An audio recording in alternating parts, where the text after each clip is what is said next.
দুই প্রকার নারীদের রোজা আল্লাহ কখনোই কবুল করবেন না। এরা সারাদিন না খেয়ে কষ্ট করে রোজা রাখবে, বিনিময়ে আল্লাহ পাক তাদেরকে কোনো প্রতিদান দিবেন না। মেয়েরা কিন্তু পুরুষের তুলনায় বেশি রোজা রাখে, মেয়েরা পুরুষের তুলনায় বেশি নামাজ পড়ে, ধর্মের দিক থেকে মেয়েরা কিন্তু পুরুষের দিক থেকে অনেক আগায় আছে। কিন্তু শুধুমাত্র সঠিক তরিকাটা না জানার কারণে, সামান্য ছোট্ট ছোট্ট ভুল হওয়ার কারণে তাদের সব আমলগুলো বরবাদ হয়ে যাচ্ছে। এজন্য নবী বুখারীর বর্ণনায় বলছেন, আমি অধিকাংশ নারীদের স্থান দেখেছি জাহান্নামে, অধিকাংশ নারীরা জাহান্নামে চলে গেছে।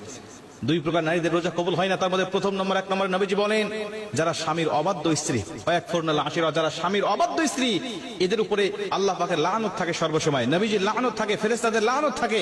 এরা যত ইবাদত করুক আল্লাহ কোনো ইবাদত তাদের কবুল করেন না।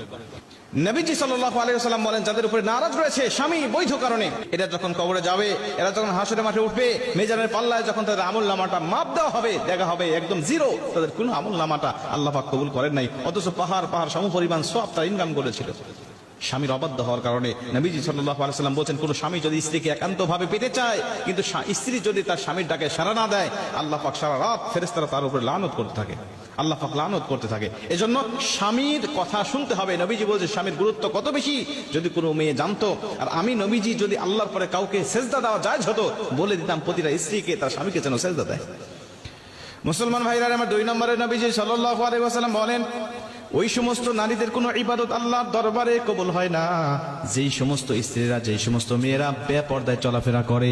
আজকে রমজান মাস, দেখবেন মার্কেটে চলে যাবেন, রাস্তাঘাটে বিভিন্ন জায়গায়, শপিং মলে দেখতে পাবেন অধিকাংশ জায়গায় বেপর্দা নারীর সরাসরি।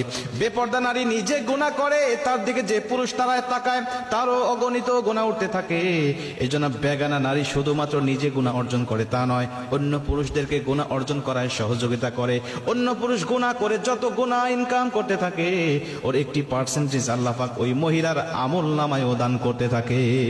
বেপর্দা নারী যারা, এদেরকে দেখে অন্য পুরুষের রোজা হালকা হবে, অন্য পুরুষের আমল নষ্ট হবে, অন্য পুরুষের চরিত্র নষ্ট হবে। আর ও বেপর্দায় চলার কারণে আল্লাহ পাক তার আমল নামাটাকেও ঘাটতি করে দিবেন, তাকেও গুনাহ দিবেন, আল্লাহ পাক তার স্থানটাকেও জাহান্নামে করে দিবেন। এরা অনেক সওয়াব ইনকাম করেছে, অনেক নফল নামাজ পড়েছে, অনেক ফরজ রোজার পাশাপাশি নফল রোজাও রেখেছে, কিন্তু বিনিময়ে তাদের আমল নামাটা জিরো হয়ে থাকবে। কেন?